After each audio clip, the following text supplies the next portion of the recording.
upstairs or something. There he is. Ladies. Kavod Haraf, how are you? Thank God. How are you feeling? Feeling good. Good. We were just talking about how long it would take us to cover the whole Shulchan Aruch by doing Beit Yosef. What do you think? Everybody will be on Social Security by then. So about a year or two, huh? Oh boy. Oh boy. Don't give away your age.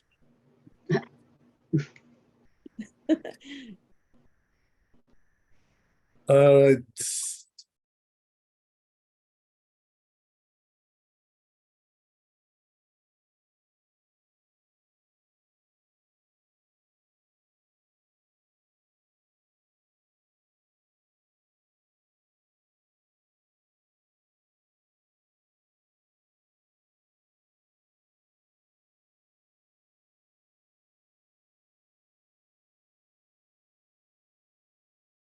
Okay, here we go.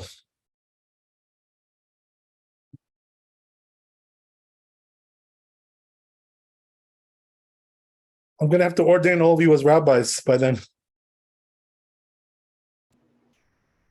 Okay.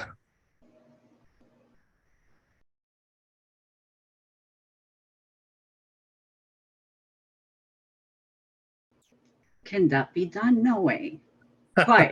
Quietly, no? Under the radar, yeah, something like that. I can dream about it, no? Honorary rabbis.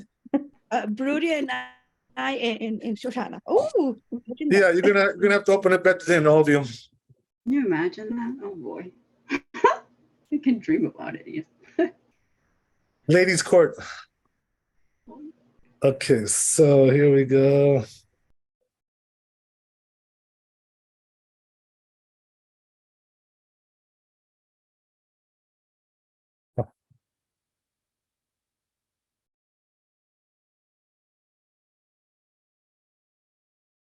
Yeah, looks like we're going to the next chapter. Okay. Let's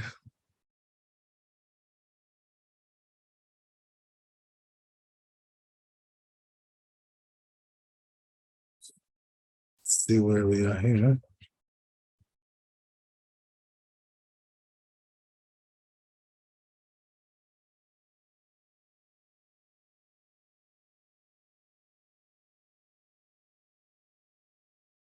Okay.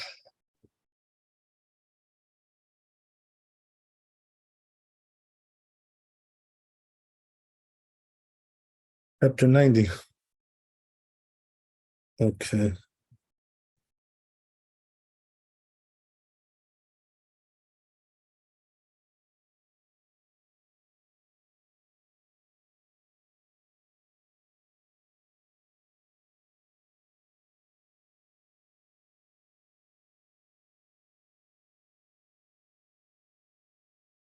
Right, okay.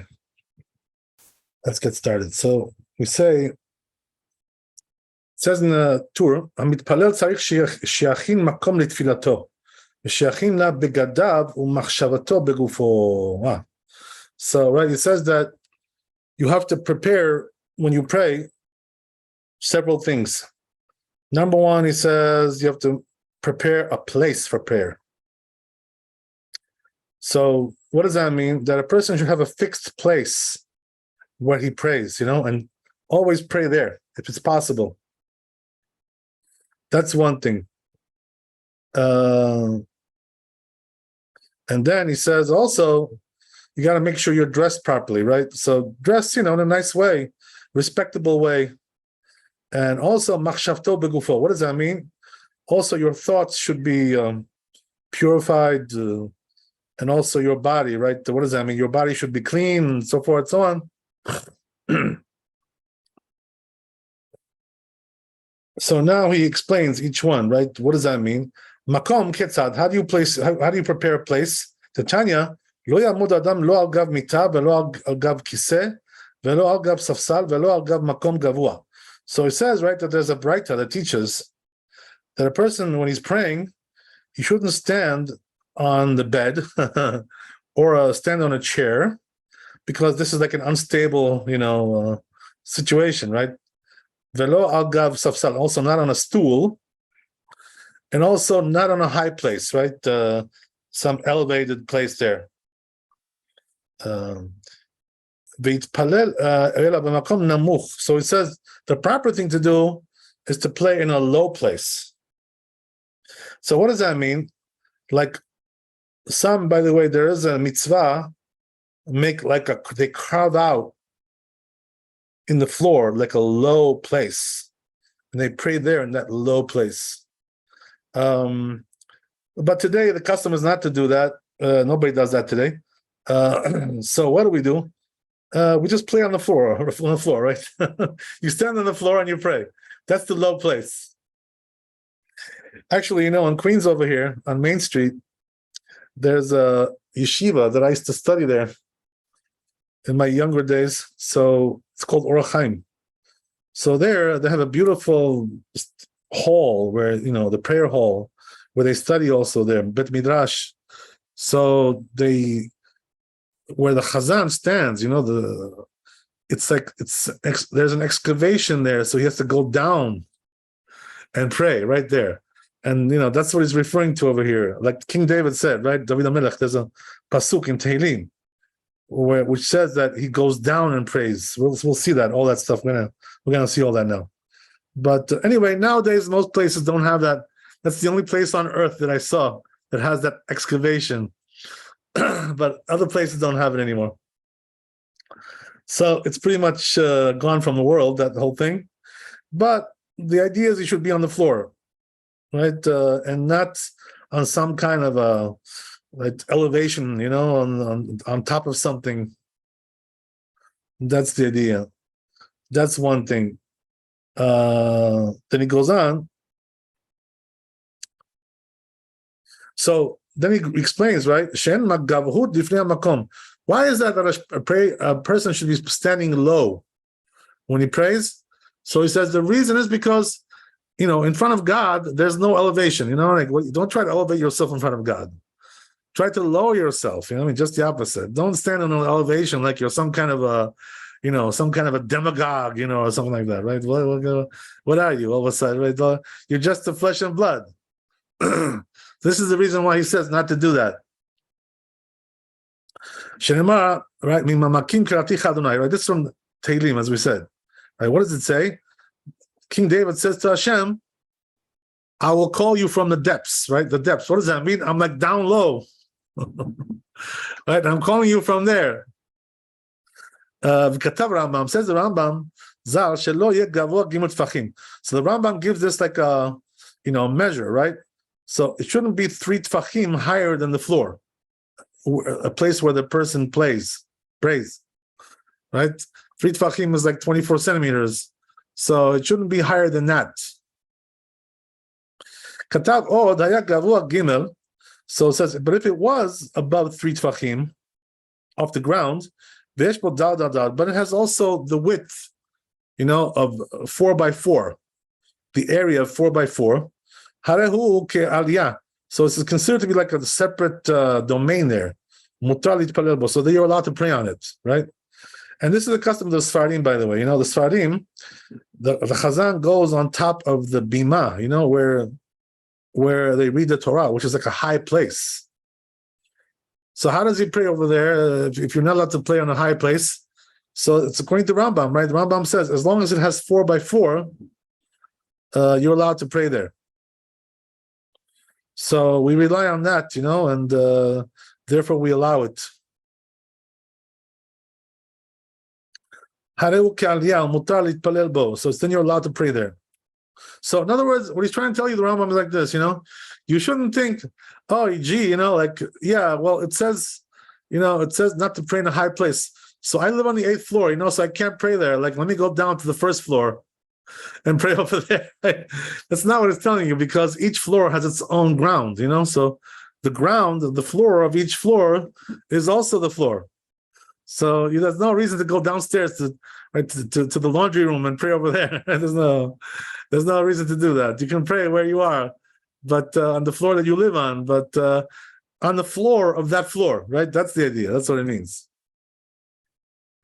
Okay, so then he goes on. V'chen im haya mukaf mechitzot. Also, he says another thing, right, which is that if it's surrounded by partitions, this place, right, which is high off the ground, even though it doesn't have 4x4, mutar you're allowed to pray there, which is another reason why the Sfardim are lenient about this, because also that bima where they read the Torah, it's usually elevated off the ground, but also it has usually partitions, so those partitions make it like into a different domain, so therefore it's allowed. That's what we're saying over here. Okay, very good. That's the story there. Then he goes on.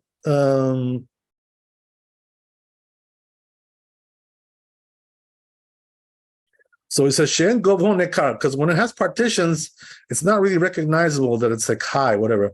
Kivan shechalak reshut yatzmo, because it's like the separate domain. Haumanin sheosin melacha lebet le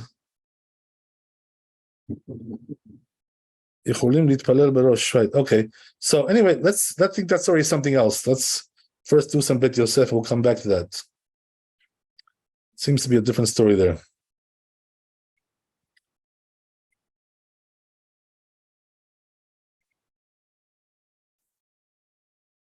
Okay.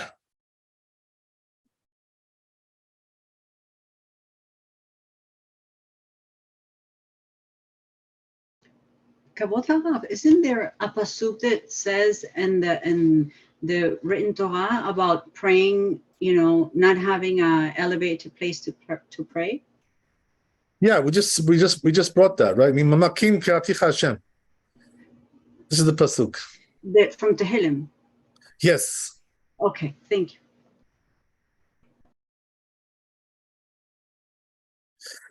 All right, good. So now it says in Bet Yosef, Hamitpalel tzarich she'ach, right? As we said, it brings the tour. Besop per kama. It says it's the first chapter of Brachot. Yud Amud Bet. Katav Rabbeinu Manoach, says this rabbi, she'im kavanato le'ashmiya al tzibur afilu al gab bekiseh. So it says if his intention is to make it heard to the community, he can even stand on top of a chair, v'safsal, or a stool.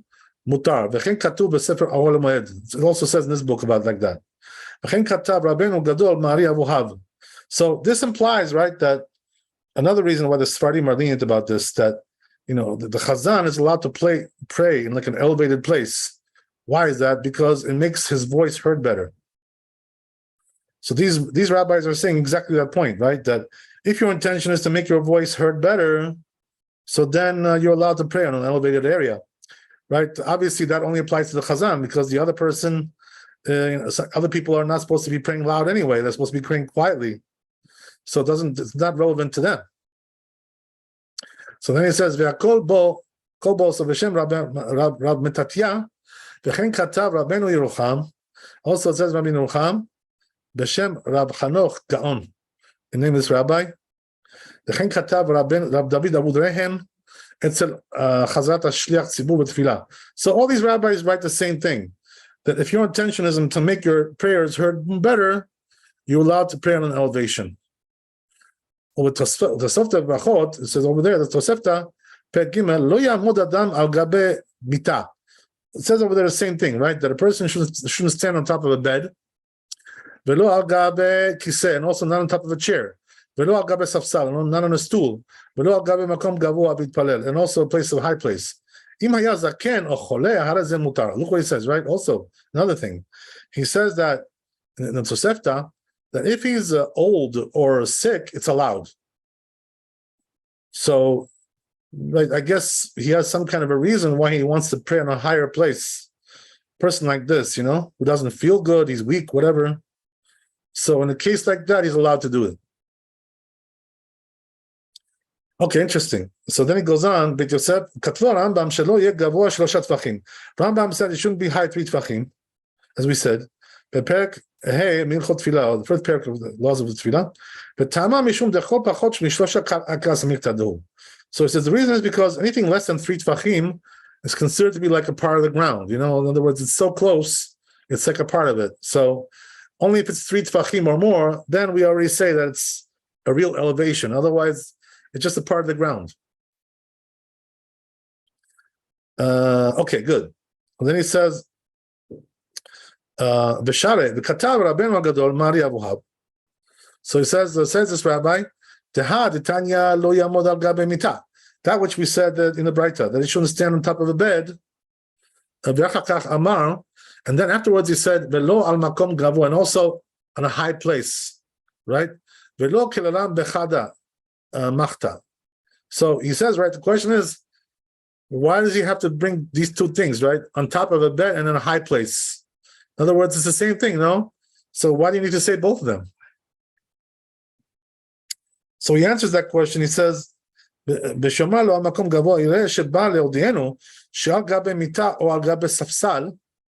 it's coming to teach you that on top of a bed, or on top of a stool, or on top of some kind of utensil, even if it's not 3 טפחים, לא יתפלל עליהם, you shouldn't pray on them anyway. So he says, why? Because there's concern about exertion, right? שהוא טרוד שמא ייפול. That's what he says, right? So he says that he's afraid he's going to fall off there, And so that's another reason why he shouldn't pray there, because he's afraid he's going to tip off and fall. So that distracts him, So that's another reason. But so this way he won't be able to concentrate on his prayers like that. And afterwards he says, also not in a high place, even if it's not a kli, utensil, it's just the ground, right? But it's still high. Then afterwards he says, it's what in Orchot Chaim, they only were particular about this if it has the height of 10 טפחים. But less than 10, right? We don't care about it. So it seems like he's arguing with the Rambam here, right? Because the Rambam says 3 טפחים. And this one comes and says 10 טפחים, which is much higher, like it's up to your waist. Okay, interesting.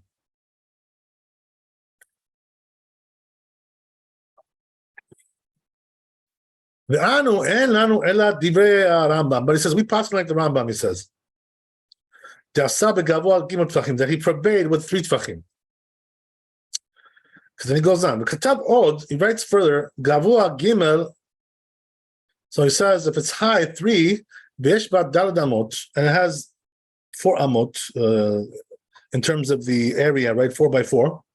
Also, we said, if it's surrounded by partitions.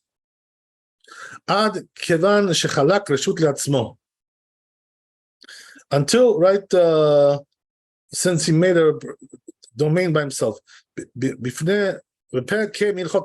in the 5th parak of laws of tefillah. Okay, very good. So we're done with this bit, Yosef. Now we'll do Shulchan Aruch.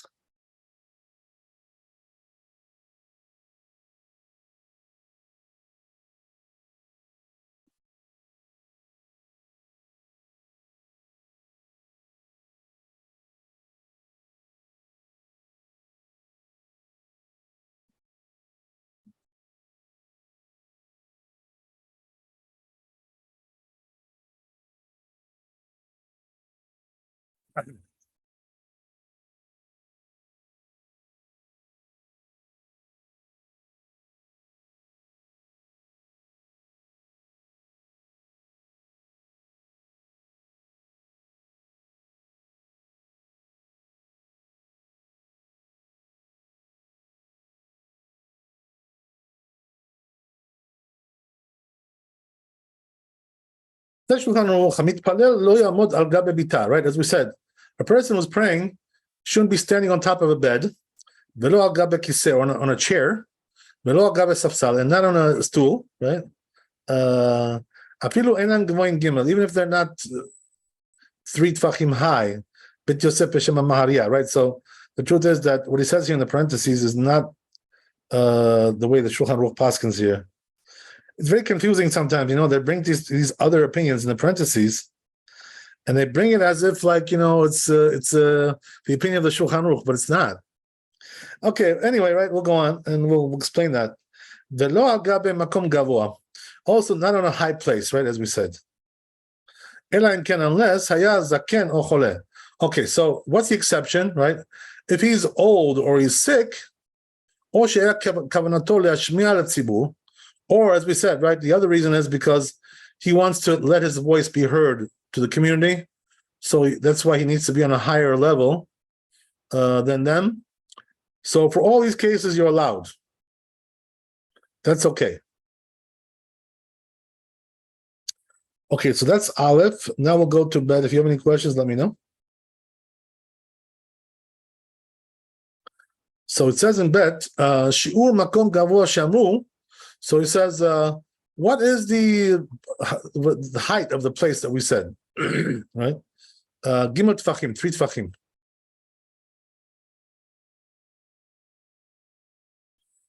Haya Gavoa Gimel Ve'esh Bo Dal Dal Dal Dal. What? But it says if it was 3 Tfachim high, but it also has the area of 4x4, Amot, right? Not Tfachim, Amot. Right, so what's 4 Tfachim? That's 2 meters. So it's 2 by 2 meters, right? So it's considered like a different plateau there, a different domain. So therefore you're allowed to pray there. Also, it says if it was surrounded by partitions, as we said, right? Even though it doesn't have 4x4, you're allowed to pray there. Why is that? Because he says it's not recognizable in a scenario like that. Kevan shechalak rishut, because he it's like it's its own domain. Okay, very good. If you have any questions, let me know. We'll go to the next one. Otherwise, let's go to Gimel. So it says Bet Yosef Gimel. Yeah, first we gotta do the tour here. 1 second. Let's do the tour.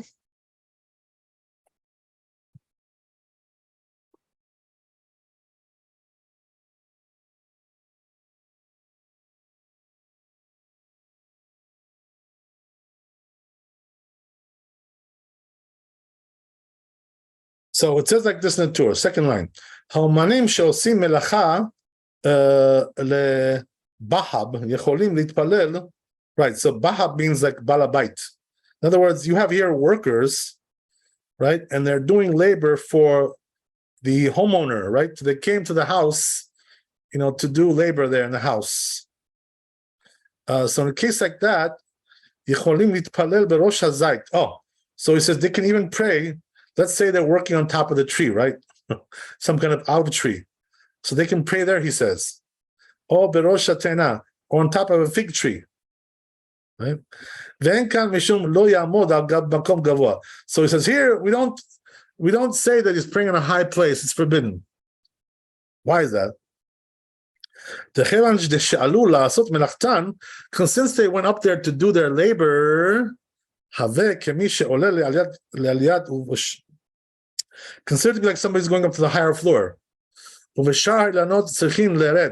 says when it comes to other trees, they have to come down, right? So these 2 trees are unique, right? I guess in the sense that you can stand more like stable on them, they're right. I wouldn't know. I'm not such a big farmer, but right. Whoever knows about these things should know. But it says the other trees, it doesn't work like that, right? You can't go up there so easily and stand there. It's like you'll tilt over, whatever. So therefore, right, it doesn't work with the other ones. Unless there's some kind of a leopard or something, right? If you're a leopard, you can go up any tree, but we're not leopards, so we have to we have to be careful about that. Okay, so and as we said, when it comes to other trees, you have to go down because you're not stable over there. Only olive trees and fig trees.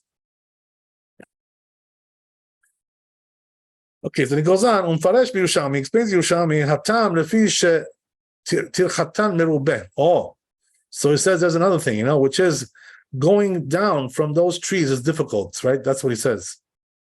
They're hard to get down from there. Interesting. Perush toreach lehen be'elu lered Yoter Mishar Lanot. So he says it's hard to get down. Oh, I'm sorry. No, just the opposite. I didn't say it right. Coming down from the olive tree and the fig tree is harder than the other trees, and that's why they don't obligate you to come down. It's hard to get down from there, right? I guess whatever it is, right? Their branches are difficult to travail, right? So I guess hard to get down there. So this is the reason why he gives, because it's hard to get down. But he says when it comes to other trees, it's not so hard to get down. So therefore, get down, and pray on the floor.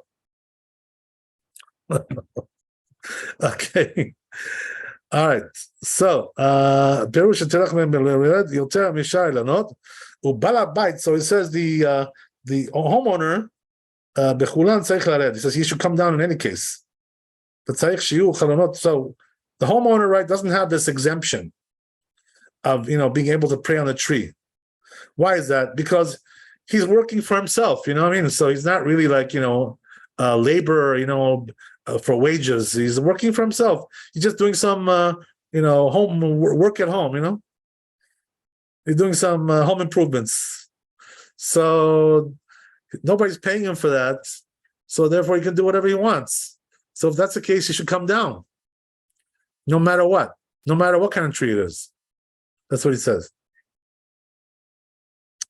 Okay, good. So let's see the Bet Yosef here on this one. So it says Bet Yosef, where does it come from? This Perek Haya Koreh, right? It comes from Brachot, right? Tet Zayin Amud Aleph. Tan Rabbanan. The rabbis taught over there, Ha'omanim korim berosh ha'inam.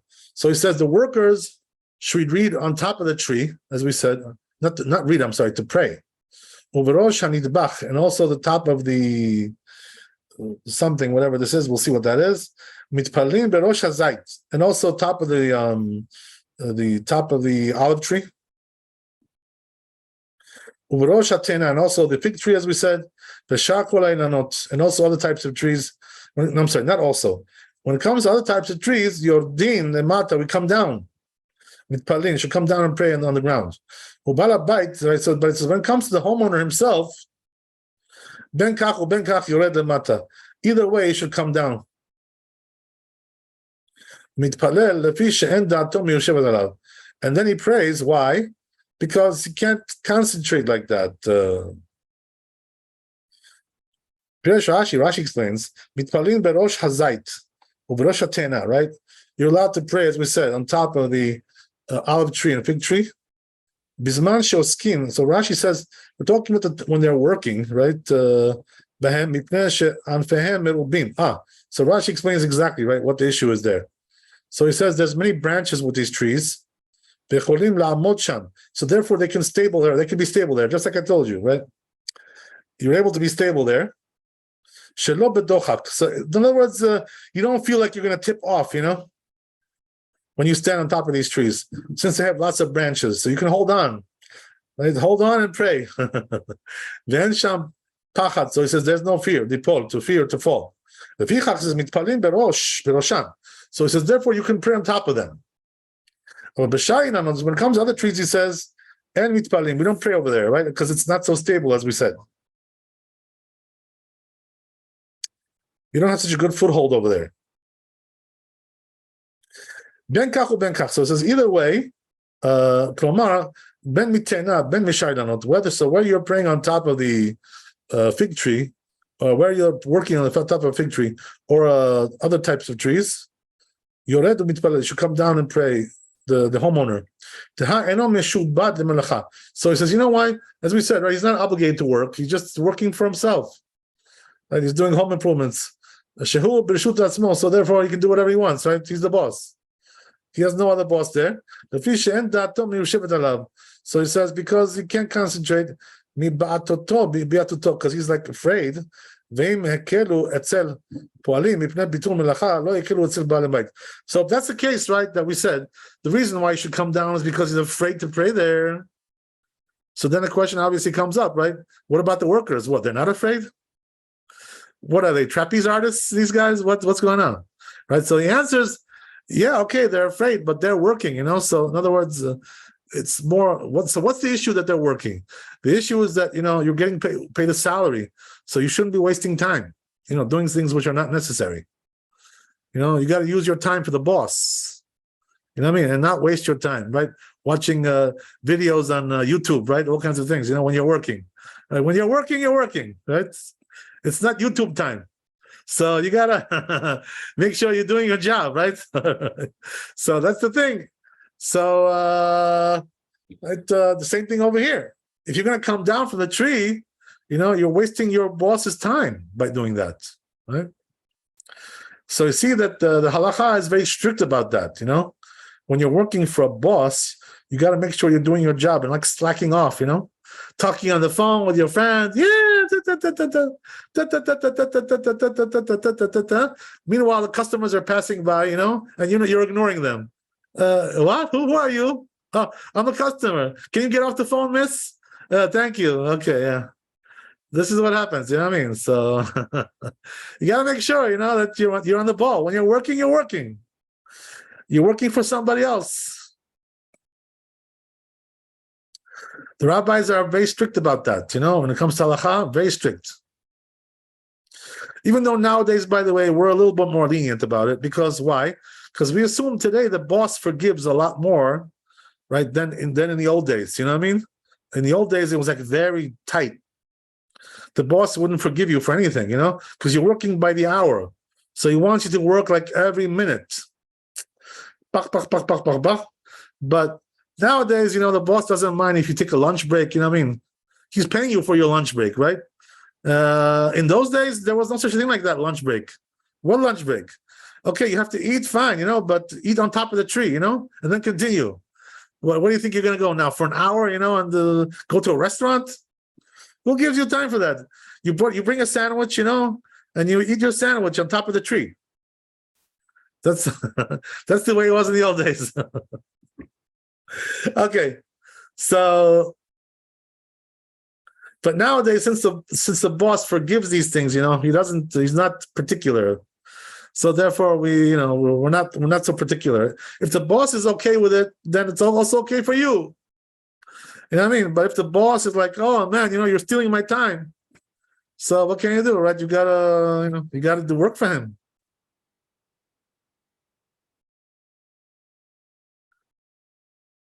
So basically, what does that mean, right? A person who's like a worker, hourly worker, he's at that time that he's working, he's just like a slave, he has to work for his boss.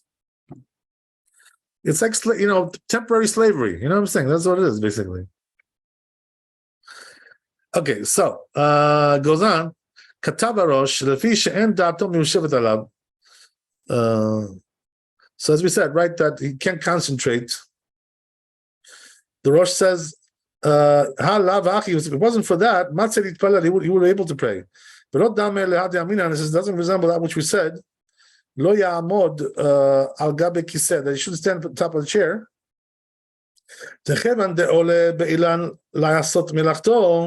Since he's going up on the tree to do his labor, so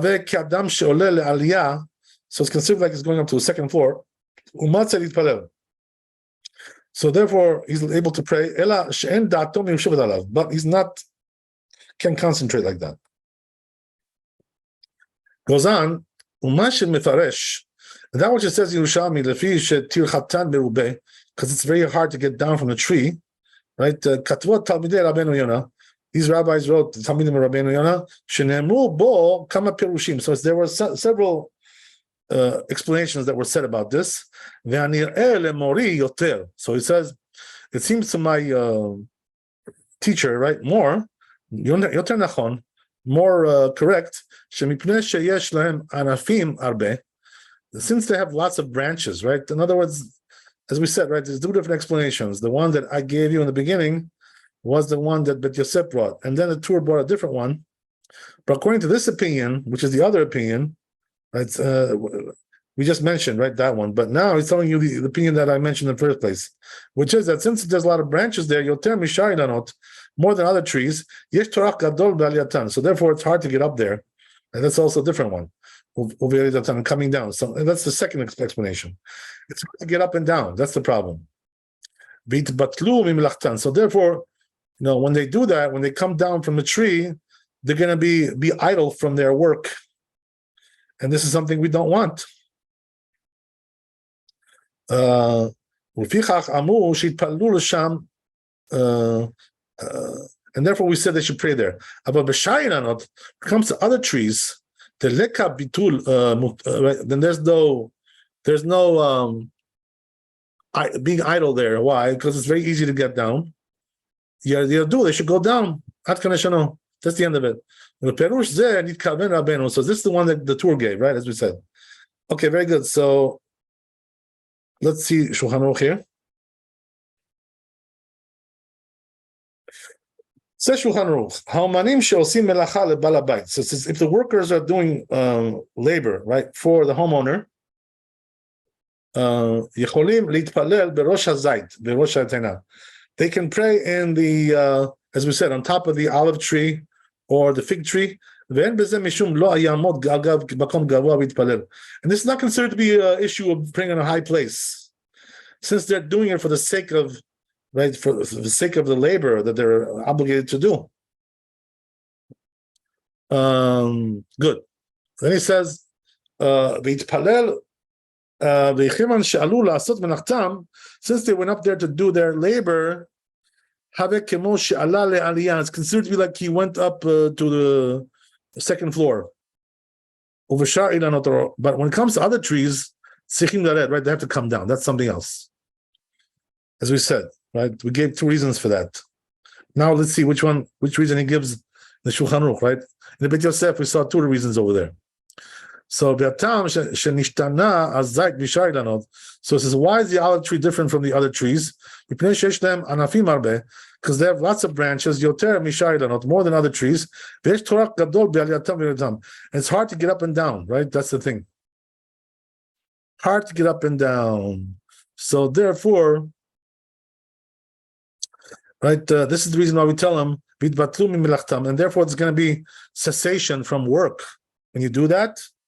Therefore, they said that they should pray there. But when it comes to other trees, that there is no cessation, because it's very easy to get down. It takes 2 seconds. What does it take to get down from a tree, right? Then they should come down. Okay. So he says, what about the homeowner himself? Let's say he's working on top of the tree, right, in his house, in his backyard there somewhere, right, whatever. So he says, even if he's on top of the olive tree, right, the tena or the fig tree, he's got to come down and pray. Because he's not obligated to work, right? He's working for himself. So what? He's going to be angry at himself. What's going to be, right? Right? No such a thing like that, right? So therefore, there's no problem. So he should come down and pray like a human being. That's what we're saying.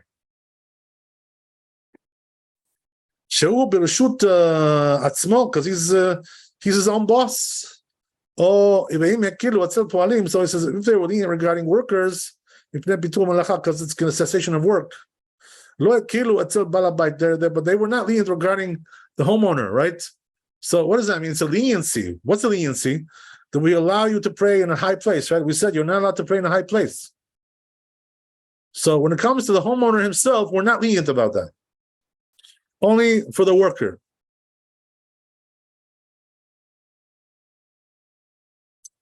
Okay, very good. So that's the story there. Let's go to Dalit. We have another 10 minutes, whatever, even more. Okay, let's go to Dalit.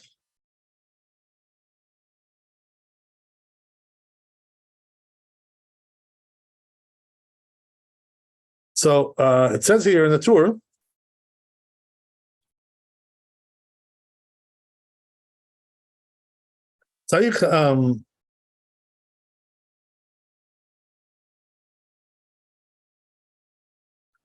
וצריך שיהיו חלונות פתוחות לו. So also another thing is that a place where a person prays, there should be windows there, open windows, says, right? Damar, the Amar Rachba Amari, the Rachba said in the name of the Ri, Lo yitpalel adam ela b'bayit sheyesh lo chalonot. A person should only pray in a place where there's windows there.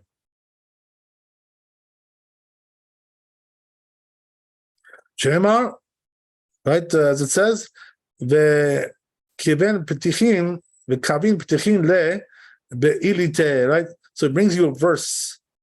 What is this verse talking about? Where does it come from? This verse comes from the book of Daniel. So it says, right, that Daniel, when he was in the exile, in right, first he was in Bavel, right, and then he went to Persia afterwards. He was in two places. So either way, right, wherever he was always praying in his house with open windows.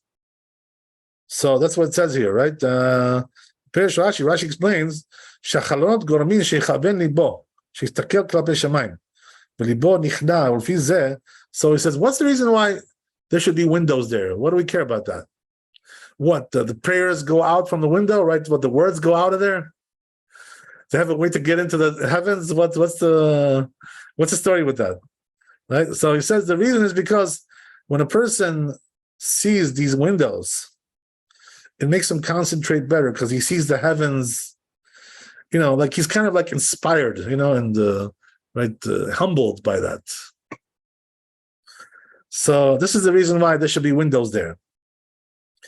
When we get, by the way, to the laws of making a synagogue, right, Bet Knesset, we're going to see there that there's also halachot about that when you make a synagogue, when you build a synagogue, you have to have windows there. There's also a particular number of windows you have to have. If I remember correctly, it's like 12 windows you got to have there, whatever. Right? So you got to have windows, and this is the thing, So here also, a person who's praying, wherever he may be praying, right? Let's say he's not in the synagogue. Let's say he's praying at home or whatever. He should try to pray in a place which has windows open.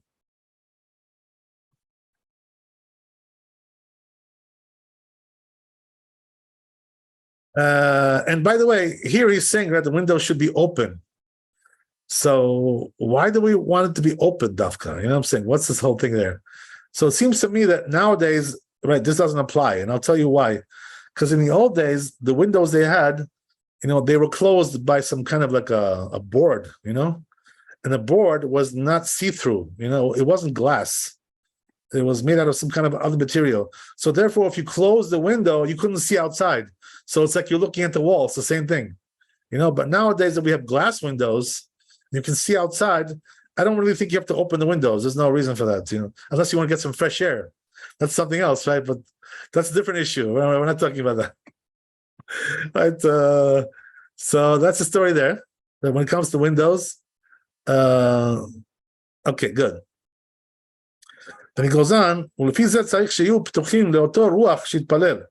says, according to this, what we just said, the window should be open in the direction that he's praying in, right? Because he looks out the window, and he sees the heavens. So if it's, if the window is behind him, right, how is he going to see the heavens, right? That's not possible. So therefore, he's saying, right, that the window should be in front of him.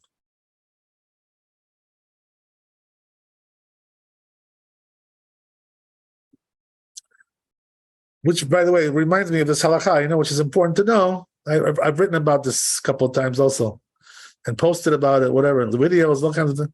That a person has to pray, since we're in the western part of the of the earth, right, the hemisphere, whatever, western hemisphere. So we have to pray towards the east, which is towards Jerusalem, So a person should always try to pray towards the east. That's halakha.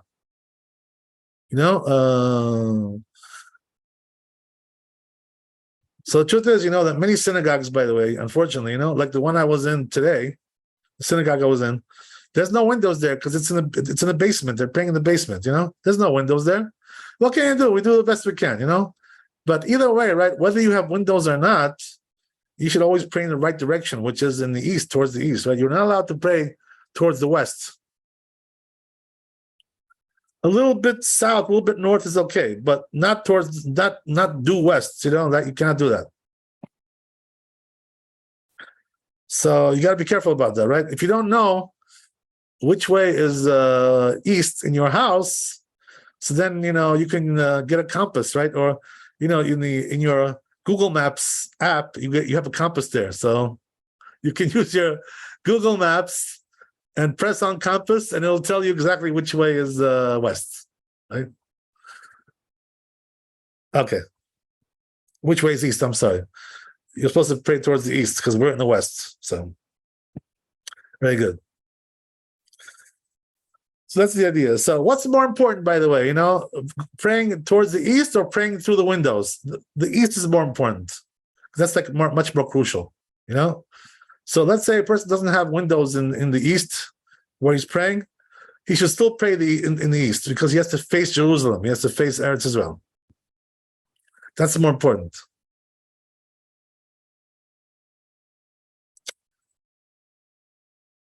What if you're like, we face east because we are to the west, but what if you were to the east of Jerusalem? Right. So if you live like in China, so then you have to face west. Face west. Okay. So yeah, of course. Yeah. If you live in Bangkok, God forbid, right? I hope you don't live there, but if you do, you have to face west, right? That's the way. Okay. So that's the way it is.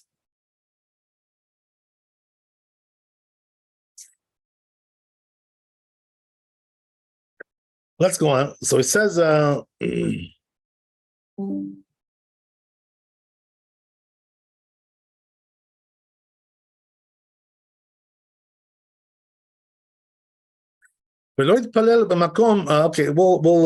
go to the Bet Yosef. We'll see what's going on there.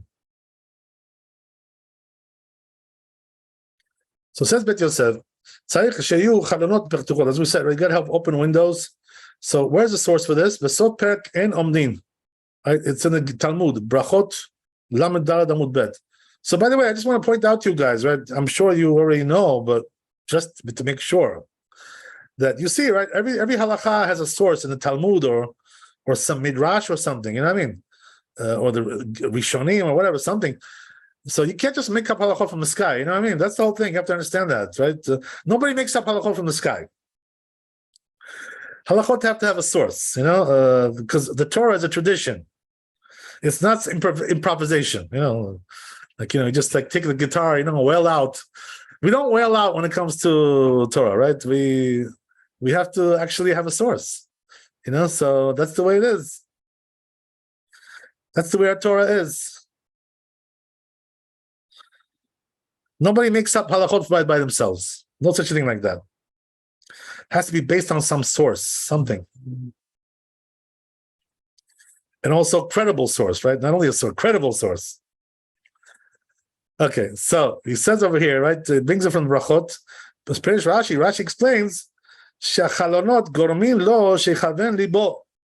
So he says the windows, right? They help him to concentrate, as we said. Show mistakil klape shemaim, because he looks towards the heavens. And he's humbled by that. According to this, he says, Bet Yosef, they should be open to the direction that he's praying in, right? That's what it says the Rambam also. Says the Rambam, so it says you got to open some windows there, or halonot, or doors or windows. Could be even doors. Can I get Yerushalayim, right? He said towards Jerusalem. There you go, right? To pray towards them, the Talmidei Rabbeinu Yonah, right? It says the students of Rabbeinu Yonah, Katu efshar lomar she'atam, they said possible to say that the reason is because what? Mipnei she'al yidei reyat ha'or tityashev dato. When he sees the light of the heavens, right? This makes him more comfortable, whatever. Yoter, more so. Ve'yochal lechaven k'raui, so he can concentrate better. And I mean, alternatively, Rotzelomar wants to tell you, Sheyu ptuchin achalonot, right? That the window should be open. Keneged hamizrach, towards the east. Kedita b'mikra, because it says in the verse, right? Neged Yerushalem mipneh, right? Again, right? It says in Daniel, that Daniel was praying towards Jerusalem. So where was he? He was in Persia, right? So Persia, is it to the west of Jerusalem or east? It's east, right? So therefore he was praying towards the west, obviously. נגד ירושלים, מפני שעל ידי ההבטחה הזאת יכוון בתפילתו כנגד המקום יותר. So he says, because of this, by looking towards the heavens, he'll concentrate better. ותהיה תפילתו רצויה ומקובלת. And therefore, his prayer will be more desirable and accepted. That's what Rashi says. Okay, very nice. So then he goes on. ומה שיש לדקדק על זה, he says, whatever there's a deduction from here, to deduce, אכתוב בסימן צדיק, so I'll write that in chapter 95, בסייעתא דשמיא, right, God willing. ולעניין מספר חלונות, so right, this is what I just mentioned, right? The question is now, how many windows do you need, right? As we said, in the shul, right, there's a certain number. שצריך להיות בבית הכנסת, right? It says you have to have in the shul. How much you have to have in the shul? You don't need to parish בתלמוד. It doesn't say in the Talmud, it says below b'divei poskim, not the poskim, aber b'sefer al-Zohar. Oh, so where do we get that from? It's in the Zohar. There you go, right? So again, there's a source for everything, right? So the source for this is the Zohar. Katav b'parashat Ele Pikudei. It says in Parashat Pikudei, shetzarich liot bo yud bet chalonot. You have to have 12 windows, right? As we said. So therefore, the custom is, if you make a shul, and you're making the shul above ground, right? Hopefully, because the shul shouldn't be underground, right? It's not really a proper thing to do unless you have no choice, right? If you have no choice, you can make it in the basement. You know what I mean? There's no other way. You don't have another place right now. Right? You're not so rich. You don't have enough money. They don't have budget yet. Okay, so you can start in the basement. Eventually you'll move up. Right? You're going to move up in the world a little bit, and eventually. But the ideal thing is that if a person is building a shul, he should make sure that it has 12 windows, according to Zohar Kadosh. Right? So he says there's a secret about that, right? In other words, what does that mean? It's a Kabbalistic thing, right? It's not really halacha so much, it's Kabbalah. So Kabbalah says you have to have 12 windows. There you go. Right? And that's the custom everywhere, by the way. We try to make 12 windows.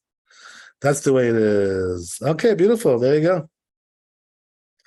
Okay, let's see Shulchan Aruch. I guess we can finish there. We'll see if you have more time. So it says in Shulchan Aruch, צריך לפתוח פתחים או חלונות כנגד ירושלים. As we said, right? You got to open doors or windows in the direction of Jerusalem. כדי שיתפלל כנגדן, in order that you should pray that in that direction. וטוב שיהיו בית כנסת י' בית חלונות. So it says good that there should be in the shul 12 windows, as we said, right? That's the halacha. Okay. So he says, right, it's good. So in other words, it's not really an obligation so much. And why is that, by the way? Because as we said, it's not written in Talmud, So it's a Zohar, which is Kabbalah. So it's more like a stringency more, This is the thing. So always you should know, by the way, that things which are written in the Zohar, they're Kabbalistic things, deeper things. So it's not always halacha, you're not always obligated to do what it says in the Zohar. Why do I tell you that? Because it's like a disclaimer, because I bring a lot of things from the Zohar, I post a lot of stuff. So people think, what happened, Rabbi? You became a Kabbalist now? No, I'm not a Kabbalist. I'm just, telling you that's what it says in the Zohar. Doesn't mean you're obligated to do everything it says in the Zohar. But you know what it is? A person who's smart, he understands that, but he still knows that there's a lot of wisdom in the things that it says there, So you should try to understand what it says there. And if it doesn't bother you too much, to try to fulfill it, unless, it's hard for you, whatever, it's not halakha. You're not obligated to do it. But, it's definitely, the teachers know this, right? Some of you are teachers, right? 2 out of 3 over here. We got teachers over here. So, teachers always give like extra credit on the test, right? Extra credit. So Zohar is extra credit. You understand? That's what it is. If you want extra credit, do the Zohar. But also, even if you're doing it as extra credit, consult with a rabbi, because sometimes the rabbi will tell you not to do it. because there are some things that can come out some mishaps from there. Sometimes when you're too stringent about certain things. So good to have a rabbi. Consult with a rabbi, and the rabbi will tell you, what to do there, right? If it's proper to do, not to do, or whatever, right? That's assuming that the rabbi knows about these things, right? If he doesn't know, then he's not any better than you. But if he knows about these things, he can give you some advice, right, about these things. There are some, from time to time, the information in the Zohar can seem to contradict halakha. Oh, yes. Yeah. So, there's a famous saying of the Gaon of Vilna, Here's the interesting thing about the Gaon of Vilna, right? About this rabbi, that, he was like a great posek, and a lot of his decisions in halakha are, accepted, especially in the Ashkenazi world. But besides being a great posek, he was also a big mekubal, the Gaon of Vilna, So when we talk about mekubal, we're going all the way, this guy, he had angels coming to him, and whatever, all kinds of stuff. He was living in a very sublime world, with angels and stuff. There was all kinds of things going on in his house, and all kinds of issues there. He was on a very, very high level, So his students say, by the way, that even though he was very great in halakha, they said he was even greater in Kabbalah, than he was in halakha. You know what I mean? Even greater. So the truth is, the Gaon of Vilna also, he wrote a perush, he wrote a commentary on the Zohar. You know what I mean? By the way, it's one of the best commentaries that there is on the Zohar. Gaon of Vilna. It's brought down in many, many places, So therefore, there's a lot to learn, right, from this rabbi, So regarding your question, he had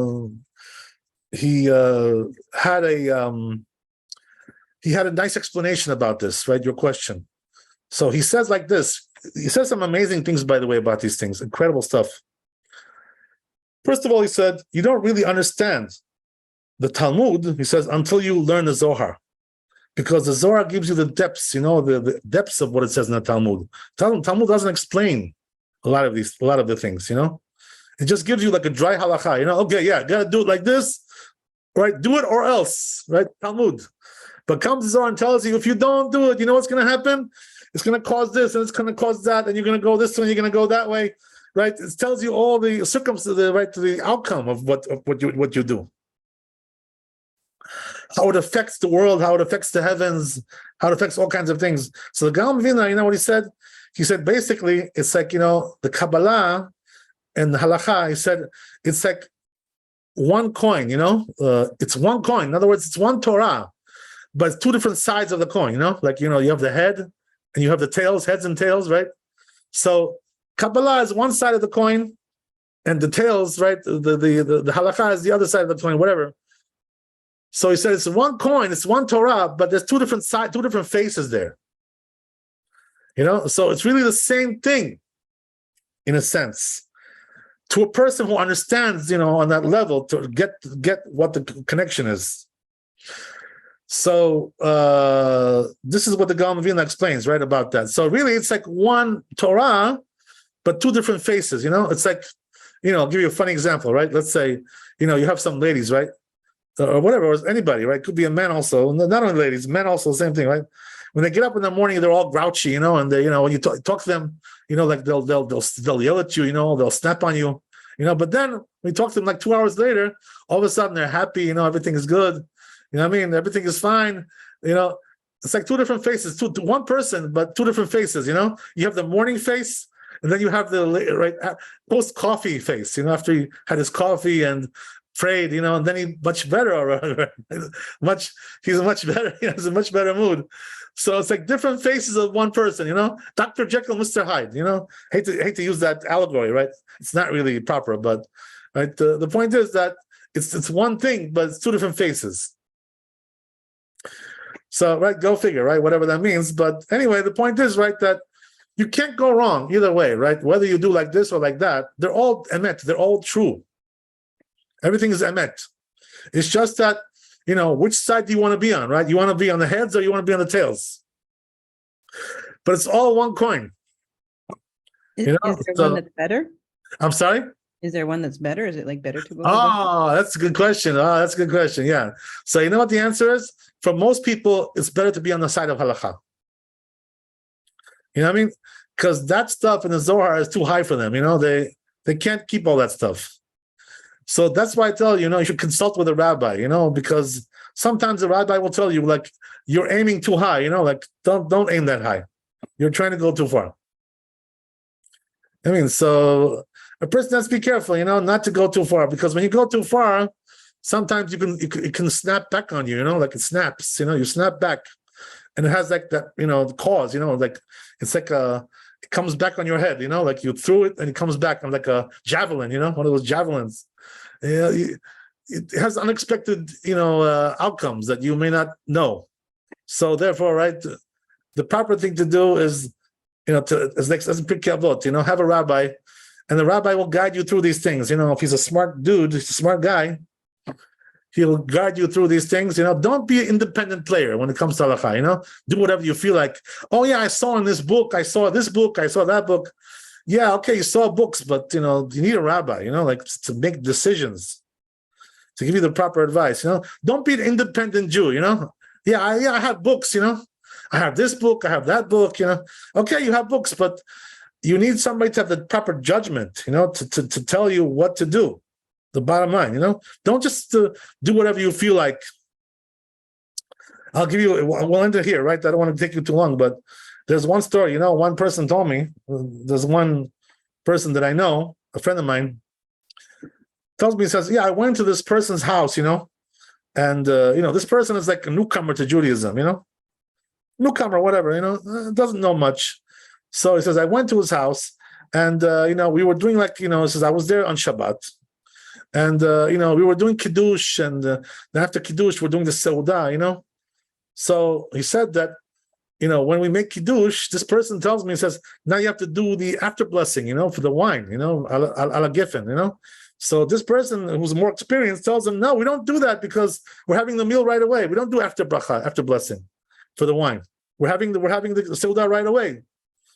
So this person wouldn't believe him, because he doesn't have a rabbi, So he thinks that, right? So it shows him the sidur, it says the sidur, once you drink wine, you have to also make an after blessing. Yeah, but that's only when you're not having a seudah. When you're having a seudah, you don't make an after blessing. You know what I mean? So he doesn't know how to, to maneuver in these things. You got to have somebody to guide you. That's the whole thing. Make sure you got a rabbi. Okay, Baruch Adonai Le'olam, amen, amen. God bless you. Thanks for coming. Be blessed with wealth, health, happiness. See you tomorrow. Be holy and happy, and keep praying. Keep praying, B'ezrat Hashem. Everything will be good. God help. Thank you so much. God bless.